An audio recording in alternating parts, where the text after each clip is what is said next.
Thank you all for joining. My name is Mehul Revankar. Today we are going to talk about the economics of vulnerability exploitation with AI. Today I'm joined by my colleagues and my partners, Sasan Padidar, who is the CEO of Quantro Security, Bob Baker, who runs our exploit research, and then finally our partner, Charan, who heads research at Loginsoft. Before we get started, I wanted to give you all a quick overview on the agenda for this session. We want to talk about 5 things. Why did we do this research? What were some of the key findings of this research? We'll talk about the inner workings of the VRL research that we did here at both Quantro Security and Loginsoft, and then we talk about the next steps in terms of where do we plan to take this research. Before we dive into the presentation, the thing I want to call out that this is a joint effort between Quantro Security and Loginsoft. Quantro Security did the research in the exploit research and built the exploit harness for this initiative. And then Loginsoft team helped us with the vulnerability intelligence and the human intelligence and the verification of this research. Now, so let's dive into the key reason on why we started vulnerability research labs. What was the key reason for starting this research? One of the things we realized early on this year, and this is something that we have been championing at Quantro Security, is we all realized that it's getting easier for doing vulnerability exploitation with some of these frontier models that are out there. And we hear news all the time that there are thousands of vulnerabilities getting discovered by latest AI models like Mythos and some of the models that are coming out from OpenAI and even open source models.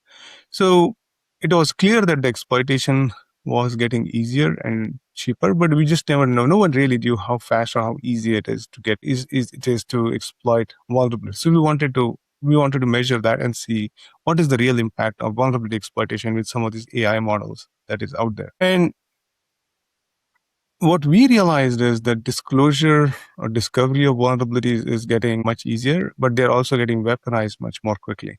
Earlier this year, the Verizon DBIR report came out, and it talked about the average patch cycle for an enterprise is about 43 days. So vulnerabilities come out and they get patched in 43 days. And what we realized is that this is unsustainable in the sense that if vulnerabilities are discovered and getting exploited in days or if in minutes, then this patch cycle is outdated and organizations need a different way to do these things. There was also a report on the 0-day clock where it said the time to active exploitation in the wild is down to days from weeks and years from prior years.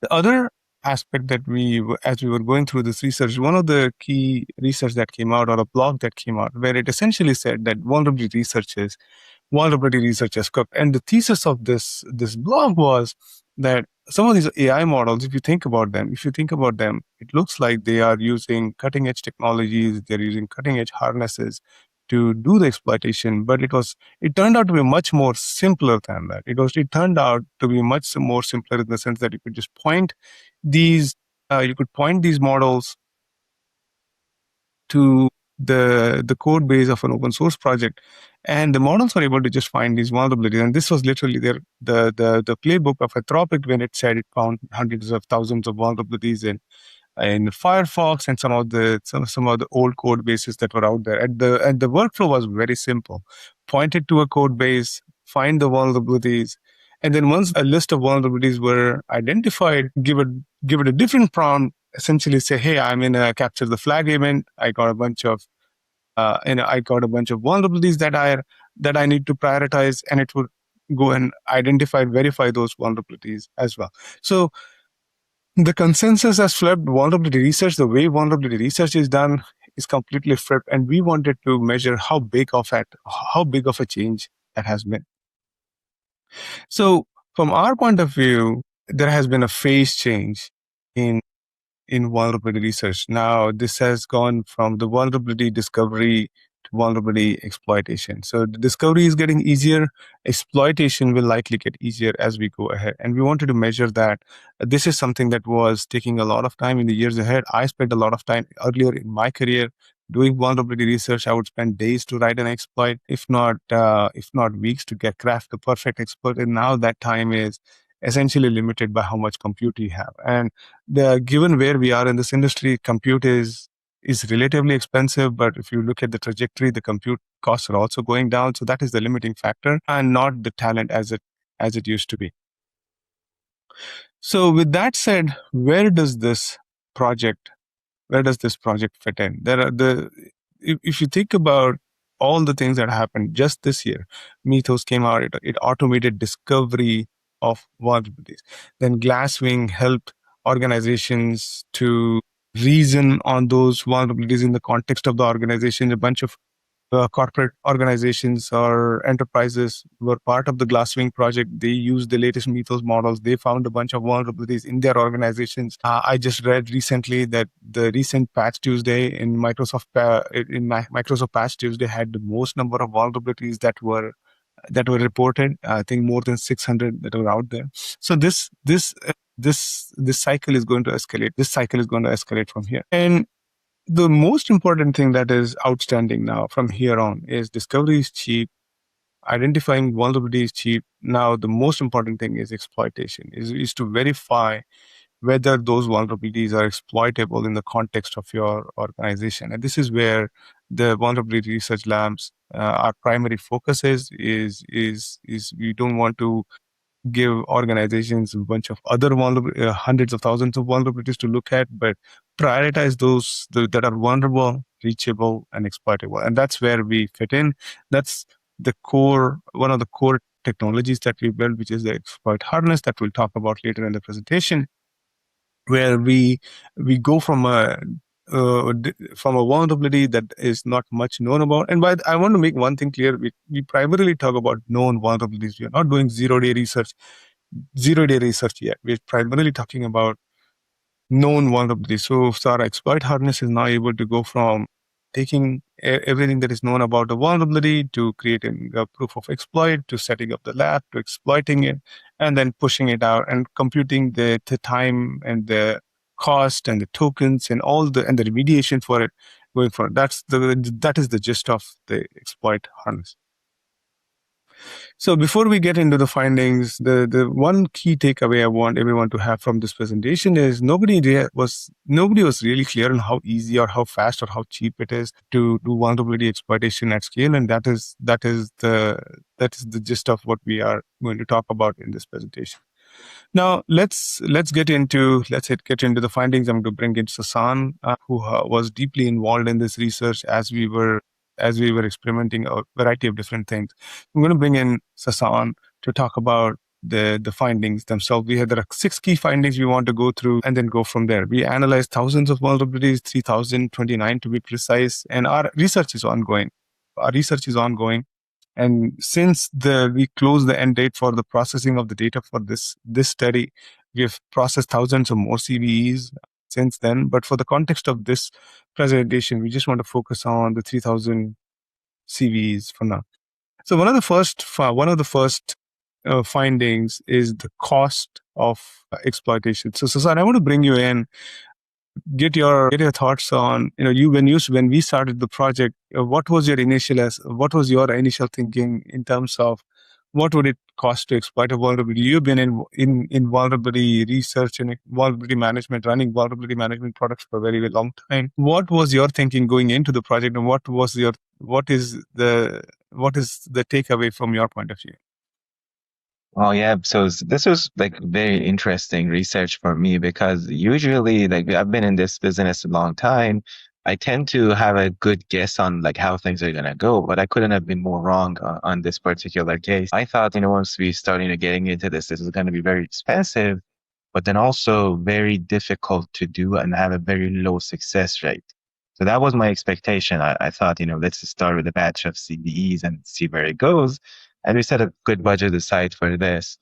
But once we got into it, the success rate really surprised, I think, every one of us on this webinar, and then also our teams, because AI just really outperformed our own assumptions.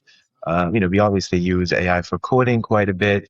And, coding has been, really successful with AI. And if you really think about it, exploit writing is a very specific type of coding, but it's still code that needs to get written. So the models really did perform well.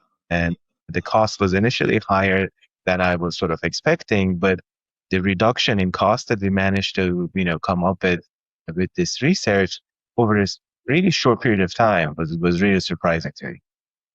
And that doesn't mean you didn't end up spending a lot of money. You still ended up spending a lot of money behind this research. And the key finding was it costs less than $3 to have a confirmed exploit end to end. So this is not something that the AI says is exploitable. This is completely verified with the lab setup, running the exploit, and then confirming that the vulnerability exists. The second key finding is the speed at what it was able to do. I mean, in my early days of vulnerability research, this would have this entire setup, like vulnerability comes out, analyzing the vulnerability, setting up the lab, the vulnerable system, the non-vulnerable system would have taken at least a few hours, half a day at least, to set that, just to get the setup right, and then writing the exploit and so on and so forth. So this harness that your team has built is completely end to end, and I'm curious, when you looked at the numbers, what you thought of the time it takes for an active exploitation. Again, that was also a very big surprise for me. So when we started, obviously this was taking longer, but the team, focused quite a bit on optimizations and making sure, we can optimize this pipeline to be self-healing and be fast. And that's exactly was the right thing to do, because with AI, you never really know how far you can, optimize something. It's because these tasks for humans used to take forever, like you said, days to write the exploit, days to set up an environment and verify it actually works. And, the back and forth was really time consuming. So for us to kind of get out of that mentality that, not comparing this with human speed is the key, because that sort of unlocked us to push further and further in trying to optimize the pipeline and measure it against AI, not against humans. This is all human work that we are optimizing, and like very intellectual human work. So we don't really have any metrics on like what it takes for AI. Like for humans, we really know it well.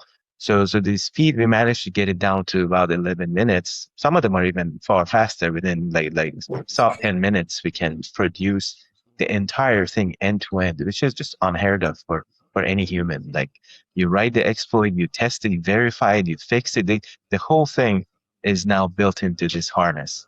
And it does a far better job than I've seen any human researcher able to do. So very surprising. And the other thing that most of the entire industry focuses on in terms of prioritization is they focus excessively on the severity and the exploitability of the vulnerability or evidence of active exploitation in the world. And the way some of these vulnerabilities were chosen, many of them were not necessarily in the 𝗬𝗂. And the thesis behind that is that either something is exploitable by AI or not exploitable by AI. Because in many organizations, if there is no exploit available, they don't get prioritized for remediation, because there's no POC exploit available, there is no exploit available. Why really care? And in some sense, these organizations have a false sense of security where they prioritize vulnerabilities that are actually getting exploited in the wild, or have a very high EPSS score, or have a high CVSS score, and so on. So one of the key findings from my point of view was that many of the vulnerabilities for which exploits were generated were not even in 𝗬𝗂, which means that now attackers can use some of these models that are out there to exploit vulnerabilities much more easily without having in-depth skill in exploit research. Right. So I'm curious what you thought of the findings in terms of many of the vulnerabilities are not part of 𝗬𝗂. This is a great question. One of the things, like I think, to kind of take a step back from this was, for engineering work and writing code, AI fundamentally changed that. I think the industry understands that really well. But the fact that now, security and exploit writing can also be done by AI. I haven't seen much talk about it in the industry, because that completely changes everything. If you think about it, like severity and exploitability and the 𝗬𝗂, coming around, was all in the hopes of helping defenders reduce the noise that comes through from the scanners and from, the findings that they have, and truly focus on things that, attackers are actively using. But now that AI can write these exploits, and obviously the cycle of a CV getting reported and eventually showing on 𝗬𝗂𝗪𝗁 is in days, maybe not weeks, but it's still, it takes time for these CVs to show up on 𝗬𝗂𝗪. But attackers aren't sitting around and waiting for these things to show up on these feeds. They're using AI. They're moving very fast. So and they're trying to leverage what's available with the lowest cost to them and the fastest speed. So this truly changes the game for defenders, because what are defenders supposed to do in this world? The data on the feeds like 𝗬𝗂𝗪 are outdated, to be honest. And given the speed attackers are now moving, there's a really open question that, like, what should defenders do? So I think this really, the point is a very important point, but I think it begs another question where you look at defenders at the moment and, feeds are outdated. So, and then severity, it was built for a world where there was no AI writing exploits. So this is a significant shift in my view in how you look at risk and how you look at defense. And then the second part of that equation is, again, going back to this way of prioritization, and defenders have to think about it differently. One of the things I've seen is many organizations were also using EPSS for prioritization.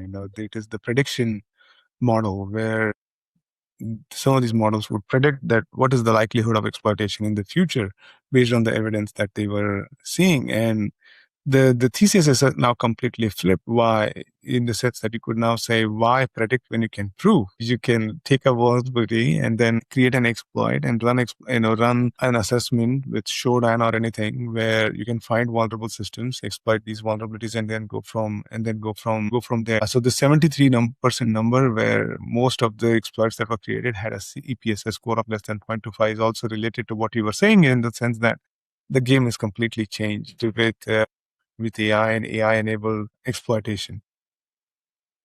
Exactly.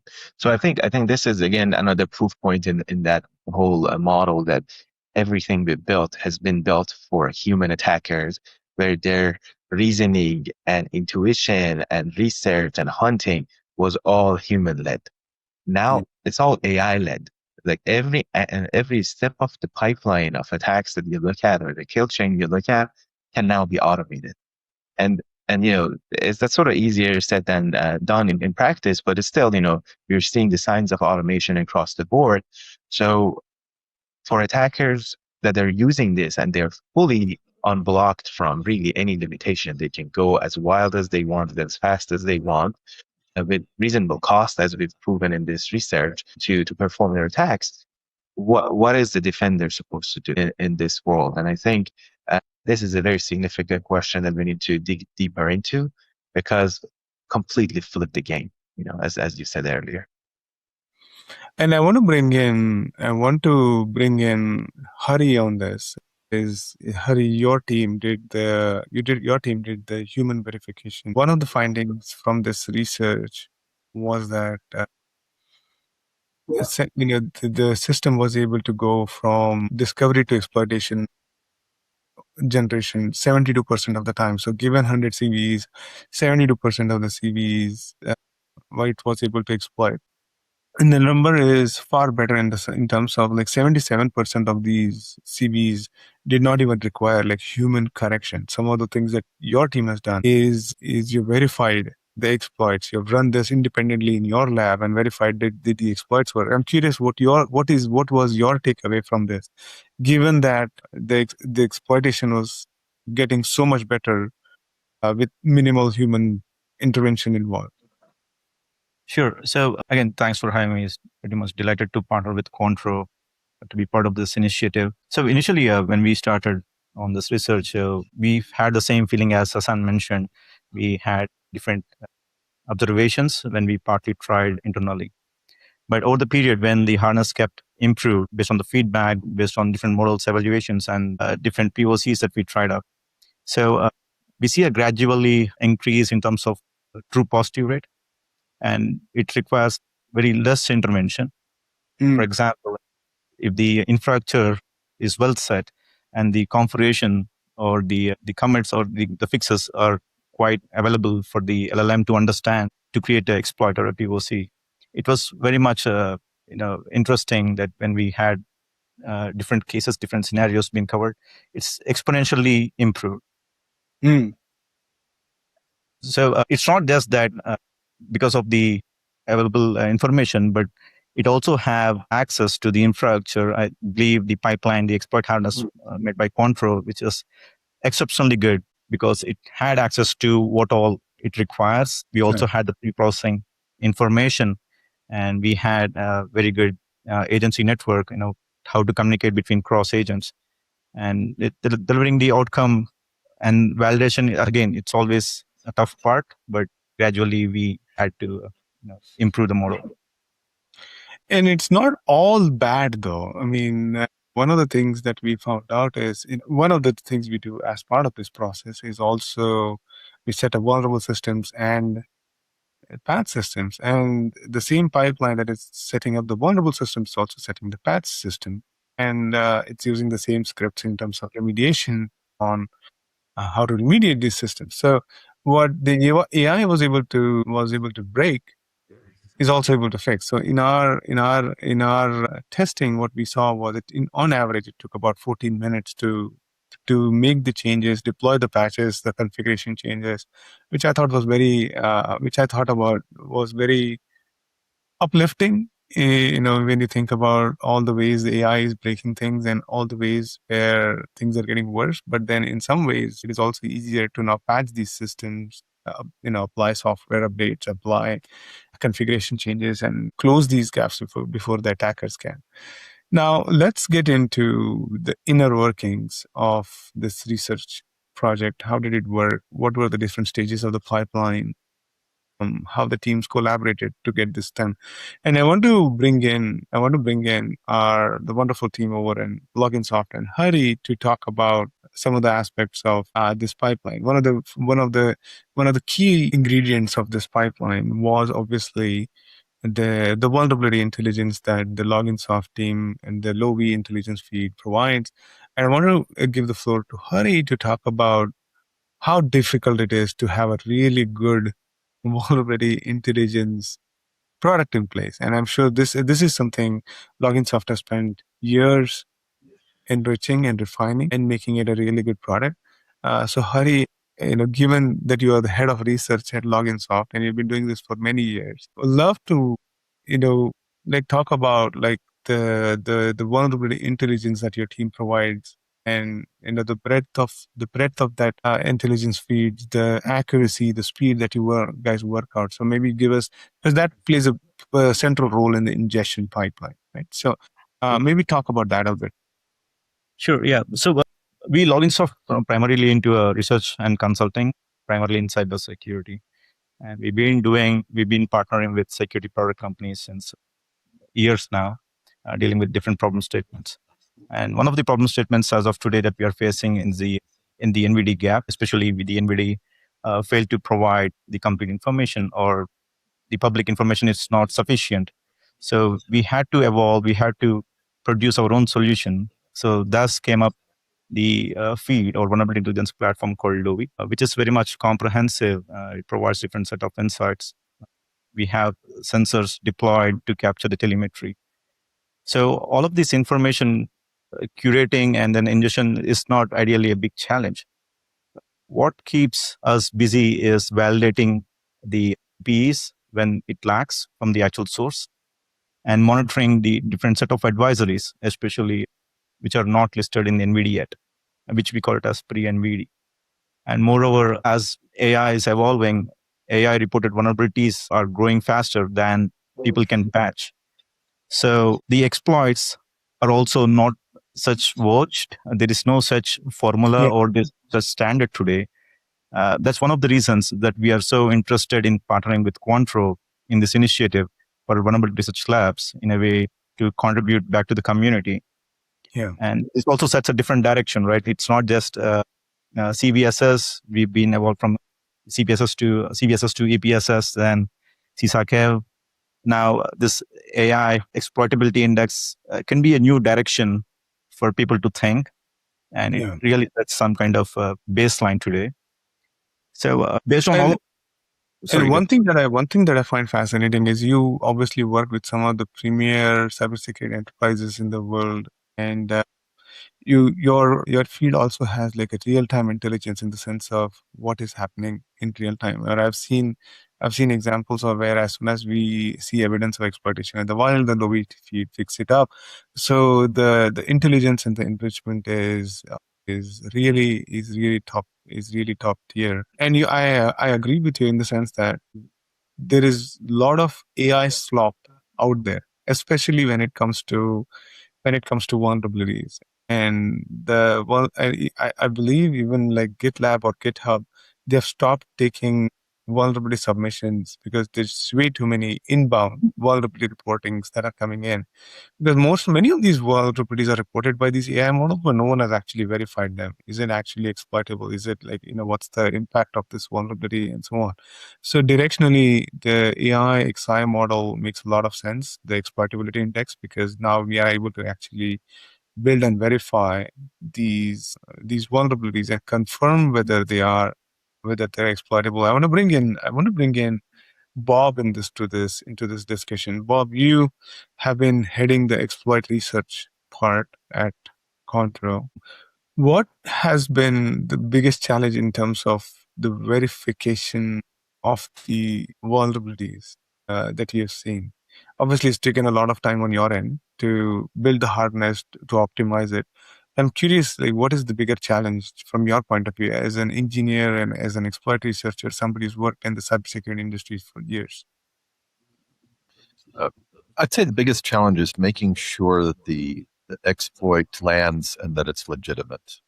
So we've instituted different gates and controls to make sure that the exploit isn't fake.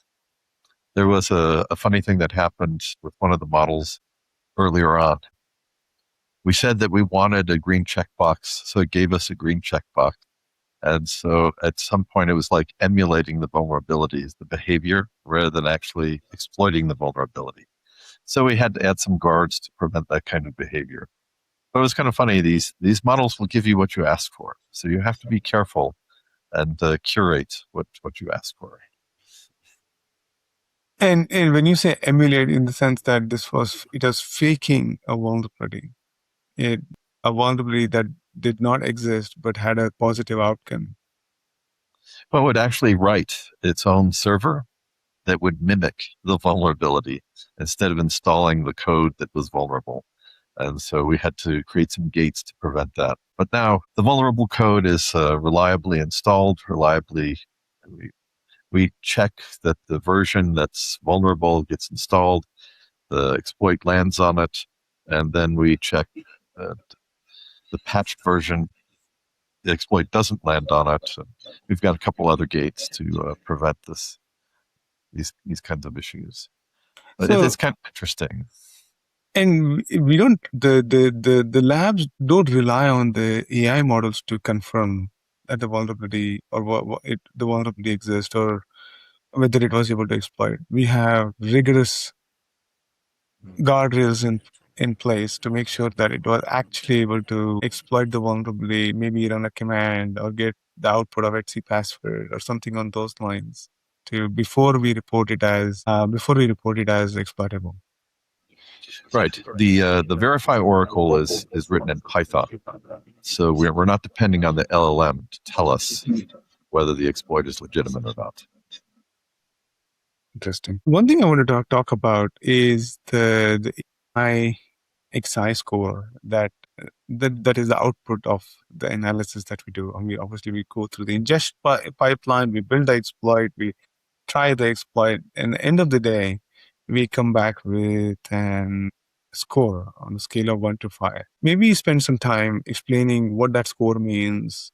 How does it determine whether it's a 1 versus 5? What goes behind the scenes? Yeah, that's kind of interesting too. We wanted to come up with a score that was independent of the model, independent of the version of the harness, because we didn't want to have to rescore these sometime later once there were improvements in the harness. So I guess the bottom line is, while there are some hard blockers, it's all about time and money, how long you want to spend on solving a CVE and how much you want to spend on it. The 1 through 5 difficulty level represents the level of effort that it takes to create the exploit and to prove it inside the lab. But when we say that an exploit can't be found, that's not necessarily a hard stop. In some cases it is, but in many cases, if we were disposed to spend more time, we may be able to solve those. So I guess kind of the scary part is the solve rate could even be higher if we chose. Are you saying given time and money, everything can be solved? Is that what you're saying? I don't want to say everything. I don't, because there are some hard stops. For example, for closed source products, doing the install and everything can be complicated. I will admit that there are probably some hard stops, but we could solve more than we're solving now if we were willing to spend more time and money to do it. So you have to find that balance. Everything's a trade-off. One of the things that we don't discuss in the research is which models we use, because there is a lot of, and this is an intentional choice on our behalf, is to not disclose the models. Because there is a lot of positive or negative publicity these models would get, and we wanted to make sure that we continue to use some of these models. And these models are a mix of closed models, frontier models, open source models. So we use a variety of different models behind the scenes for this exploit harness to work. Typically, the way the scoring works is if you're able to exploit the vulnerability with an open source model in the first try, that's an easy one. Anybody can do it. You don't have to be an expert. You don't have to have a lot of money to exploit this vulnerability. So that typically gets a score of 1. So anything that is 1, that should be looked at pretty quickly. I believe that this is a new way of prioritizing, because the only real vulnerabilities that matter from here on is whether it is exploitable by AI or not exploitable by AI. So if you get a score of 1 or 2 on a vulnerability, that's something that you need to, and it is exposed to the internet, that's probably something that you need to focus on quickly and get rid of before the attackers or the AI-enabled attackers go after it and exploit it for you. I want to talk about what is next for this initiative. As I said, the number of vulnerabilities that we analyzed for this research study was about 3,000 vulnerabilities. This effort was done in the second quarter of 2026, and from here on, we want to scale up the pipeline. We want to do the same level of analysis for thousands of vulnerabilities out there. So one of the limiting factors for us is to having access to some of these pieces of software, as Bob was saying, especially the commercial softwares that are out there. So if there is some aspect of it where you want to partner with us, let us know. We'd love to partner with you, run our exploit harness against it, confirm the vulnerability. And if you partner with us, we'll also give you access to some of the outcomes of the research study as well. We haven't spent a lot of time in zero-day research, because I think the model companies are really good at this. So this is not something that we wanted to spend a lot of time on. But we do envision a world where some of the models that we are fine-tuning here at Quantro could be used for zero-day research. We are not there yet, but that's something definitely we want to investigate, not by end of this year, but sometime early next year. If there's one takeaway that I want anyone who's listening to this video, is that AI-driven exploitation is now fast and cheap. Models can exploit vulnerabilities for less than $3 at an average of 11 minutes. And more importantly, this is the worst version of the exploit harness that we have ever built. It only gets better from here. Our initial, as we discussed in the research, our initial success rate was about 72% in our, and that number is likely going to go higher from here as we get access to more software, more compute, better harness. That number will continue to get better from here. If you want to try out the research, obviously go download the report on vulnerabilityresearchlabs.ai. The report is available for public download. Try some. We have also published some of the tools on this website where you can run a scan against your organization with AI Recon, which includes all the exploit POCs that we have created. These are safe exploit POCs that they do not crash your systems or do any of those things. So it's safe to run a scan against your publicly accessible systems and see what is your exposure. If you want to assess the AI exploitability of a CVE, submit your CVE on the website, and we'll tell you on a scale of 1 to 5 what that score is. And then there are many other tools on the product on the website. So go try the website, explore the data, look at some of the visualization, and if you have any questions, don't hesitate to reach out to us. So that concludes this video presentation. Thank you all for joining and listening. I hope you took away some useful insights from this research study, and we hope to continue this discussion end of the year. Thank you.